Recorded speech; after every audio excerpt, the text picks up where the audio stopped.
What's going on, everyone? So, last night and this morning, I spent a few hours, maybe a couple hours, watching interviews of Trezor's CEO and Chief Technology Officer, and they really broke down everything new that's new with the Trezor Safe 7. And because there are some new features that we've never heard of, like Quantum Ready, it was actually one of the most interesting interviews that I've personally watched in the hardware wallet space. And it just got me super excited. So I thought I'd jump on a live stream and share a lot of what I learned directly from Trezor about the new Trezor Safe 7. That way we can clear up any confusion, if there is any, which I know there is some, especially about the quantum ready thing. So this is what I want to cover. This is what we're going to cover. What does quantum ready actually mean? Is Bluetooth safe? Because this is the first Trezor wallet that uses Bluetooth. Does Trezor have clear signing? What's up with the new secure chip that's being used in this model? Are the old Trezor models still safe? And then we'll also talk about its design and kind of the user interface and some other things. Of course, if you have any questions, comments, concerns, make sure you're dropping them in the chat so that we can get to them later. So let's jump right into it. Now, I just want to say I'm super excited for this wallet. I think this is one of the best looking wallets on the market today. Yeah, I don't know. I've been nerding out over it since they released it, so I'm super stoked. I already ordered mine. I do want to know, if you want to pre-order yours, the link in the description will get you a free magnetic charger because it has wireless charging, and you'll also get free shipping. So if you do end up pre-ordering it, the link in the description of this live stream will get you those two things. Other than that, I was supposed to get my Safe 7 this week, but because of whatever's going on with the US government, they aren't able to ship it to me yet. So I'm still waiting, but that's okay. Okay, so quantum ready explained. What actually does quantum ready mean? Does that mean the wallet is quantum proof? This is from the mouth of Trezor's CEO and CTO, and they really broke it down what it means. So the Safe 7, the bootloader, which is like the initial software when you first start up the device, and the firmware check already uses post-quantum cryptography. So it's already using cryptography that is, essentially quantum proof. So when the Safe 7 checks that the software is legit, so like when you start up the wallet, go through the setup process, you do a firmware check. It uses post-quantum cryptographic signatures that are designed to stay secure, even if quantum computers eventually break today's encryption. So it is actively using post-quantum code. But really what quantum ready means is it's about future-proofing the wallet long-term, because Trezor admitted that quantum computing isn't an immediate threat. However, the consequences of quantum computing could be absolutely massive if we don't at least start thinking about how to kind of implement the post quantum technology. That said, there's no such thing as a quantum proof wallet, and making a quantum proof like device is not up to the hardware wallet manufacturers, because the attackers aren't attacking the hardware wallets when it comes to quantum technology. They're going to be attacking the actual blockchain network. So it's actually up to blockchain developers, where all our crypto exists. It's up to blockchain developers to create the quantum proof technology, and then these wallet companies will simply implement that technology. So it doesn't matter what hardware wallet you have. If the network is compromised, your wallet's not going to save you. And that's why that's what I mean when I say it's up to the blockchain developers, not the actual hardware wallet companies, to keep our crypto safe when it comes time that quantum computing is strong enough to basically mess this stuff up. Experts predict that's anywhere from 10 to 80 plus years out. We don't really know, but it is a good idea to start thinking about this stuff. As far as the Bluetooth goes, so Trezor CEO said that Bluetooth attacks do exist, but they only work if someone is, close to you, and the network isn't encrypted. So you're not going to get hacked like remotely if you're just using your wallet in your room, or not even your wallet, but like if you're like your AirPods or something, or your headphones that's connected to your phone.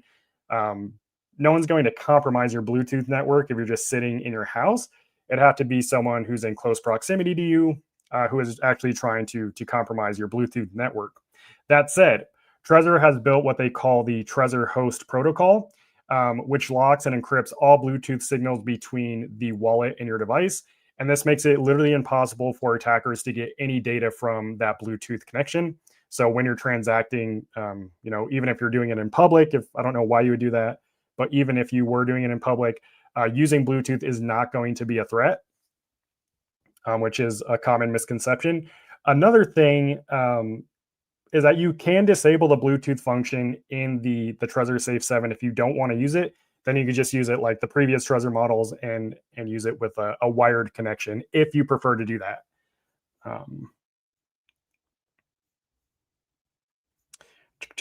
Another thing that some of you were wondering about is, does Trezor offer clear signing? Now, clear signing lets you see exactly what you're approving on the screen before confirming a transaction.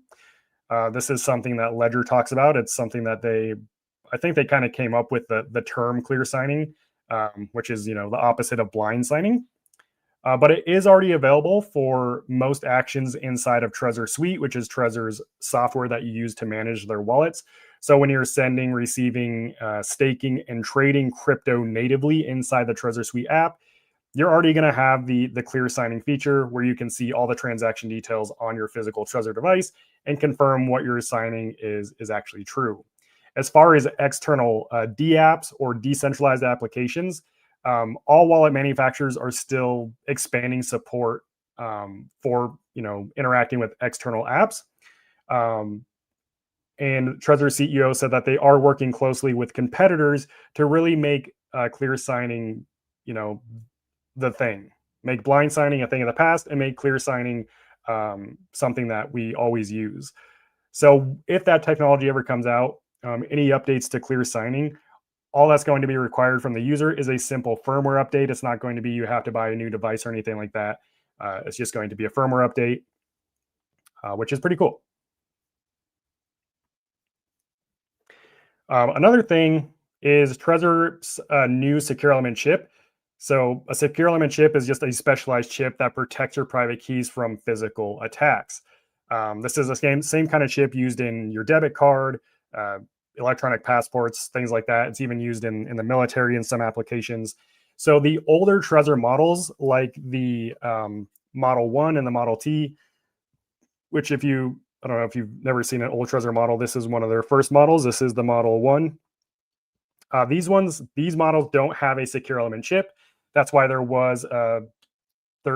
is someone who was able to do a brute force attack on the old Trezor model to recover his key so that he could recover his crypto because he lost his key. There's a YouTube video on it if you want to check it out.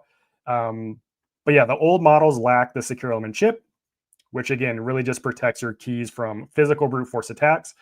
That said, Trezor created its own open source secure chip, the Tropic Square 1, which is the first ever auditable secure element chip, which is pretty cool. It's 100% open source, which allows their entire wallet to be 100% open source.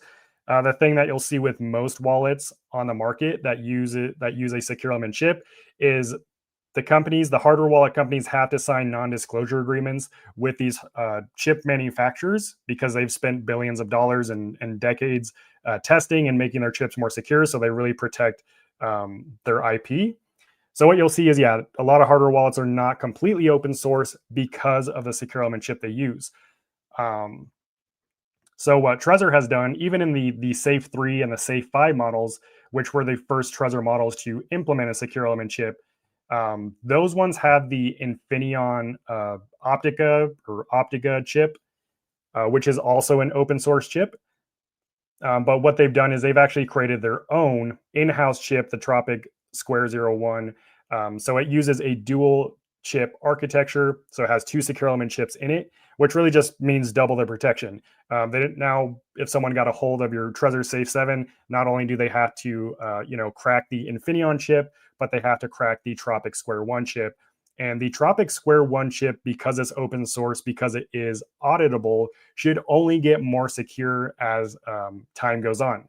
Because white hat hackers and just security experts can mess around with the chip, try to break it, and when they break it, Trezor is able to update things so that it can be better. So I think that's what's exciting about it, and I think that's the real highlight of the Trezor Safe 7, and really all Trezor models, is that they use a secure element chip and still commit to being 100% open source, which not every wallet manufacturer can say. So another question that was asked, that the chief technology officer answered, was, should you be upgrading to the new Safe 7 or even the new Safe models from your old Trezor models? Like if you're using the old Trezor 1 or Model T. The CTO said that the old Model 1 and Model T, they still work fine and will continue to work. They're not like necessarily, they're still going to be supported. And ultimately, they're still going to secure your crypto. He did say you would really only consider upgrading to like the newer models if you want additional features. For example, if you want Bluetooth, if you want to be able to use your device seamlessly with your computer, your phone, and your tablets, then you would obviously have to go with the Safe 7, since it is the only wallet, the only Trezor wallet with Bluetooth. If you wanted the updated USB-C port, then you would have to upgrade to the Safe 3, because the old Trezor models use the old, I don't even know what kind of, it's the older USB style. And then if you wanted the entry level touchscreen, then that would be the Safe 5. So it just kind of depends on like what you're looking for. In terms of security, though, the old models will continue to secure your crypto. That said, the Safe models do support more coins than the old Model 1 and Model T. And like I said before, the Safe models have the secure element chip. So technically, they are better when it comes to physical protection. But if you're not worried about someone stealing your old Trezor wallet, and then having the knowledge and tools to hack it, then you don't really need to worry about it. Again, the secure element chip is really to prevent physical brute force attacks. Now, in my opinion, upgrading from something like, depending how often you use it, right? But like this, even looking at the Trezor Safe 5, like this is a huge upgrade in my opinion. I mean, the screen is super small, little buttons versus like a nice touch screen. And the Trezor Safe 7 screen is 62% larger than this one. So it's even bigger, it's even more clear, which is exciting. Now, as far as the design and user interface, so the CEO said that Trezor has actually been working on the Safe 7 for the past 2 years. He said, and this is just a known thing, in the hardware industry, but hardware is hard, and chip design is even harder. When he was talking about creating their own in-house secure element chip, but it basically, he's just saying it takes a lot of time to come out with new products. That's kind of just the way it is. But it is their most advanced wallet yet. It has a metal unibody, which just means it's one solid piece of metal. So it's not like, welded together in weird places or anything like that. It's one solid piece of metal. It has a glass back, because if they used a metal back, then it would interfere with the wireless features like the Bluetooth. So they used a reinforced glass back. And then it also has the largest Gorilla Glass touchscreen offered on any Trezor model. So yeah. Also, something I didn't mention here is that it has a LiFePO 4 lithium battery, which they're designed to have a 4 times longer lifespan than standard lithium ion batteries. So ultimately, the Safe 7, according to the CEO, and from what I can tell from the design and everything that they're offering with the quantum readiness, and the battery, is that they really made it to be like your long-term storage solution. So all the people who always ask me like, oh, what's the best wallet for long-term storage? That is who Trezor made the Safe 7 for, while still allowing it to be a seamless user experience.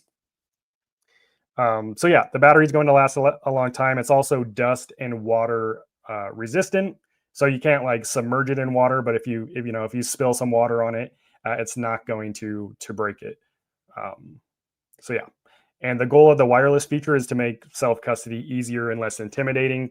A long time, people have been requesting Trezor to make something that, is just a little easier to use, because I know you can use the older Trezor models with like your Android device by connecting it using USB-C or the old USB option, but it wasn't like a true dedicated mobile device that had Bluetooth that you could set up without wires and stuff. So Trezor realized that there was a demand for that, and that's what users wanted, which I would agree with. I'm not a huge fan of having to always connect my wallet to a computer or a phone using a cable just to sign a crypto transaction. So yeah, you can now do it wirelessly. And I mean, yeah, that's also something important to kind of point out, is like we're starting to see the entire hardware wallet industry is not just making more secure products. That's a full-time job. They have to ensure their products are secure every day. But in terms of the design, they're really trying to make using cold wallets a lot less intimidating and lower the barrier to entry, because they can be extremely complicated. So we are starting to see more user-friendly devices, and I would expect to see a lot more user-friendly devices come out over the next few years, because that's what the market needs. The biggest threat when it comes to crypto security today is not the hardware wallet device itself. There have been very, very few cases of hardware wallets actually being hacked. The few cases that have been reported were all physical attacks. So the hacker needed the physical hardware wallet device. So it's not, hardware wallets that we expect them to be secure. So really, the real threat is the user behind the hardware wallet. Making, education is huge. Making sure, the user understands how to use the wallet the right way, but also making it easier for people to use it. Because there's a lot of people still getting into crypto. Crypto is still extremely early. The reason crypto is still extremely early is because it's still so confusing and complex, and it's not like always a fun place to be in.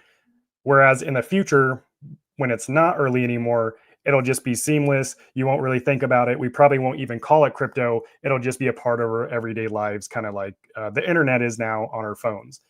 So that's how we're still early, in my opinion.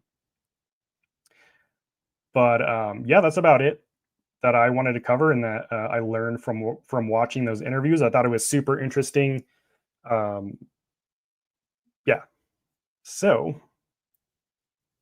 and if you want to see my full my first impressions video, so I already broke down a lot more about the Trezor Safe 7. If you're watching this video later, make sure to check out this video over here, where I break down all the details of the Trezor Safe 7.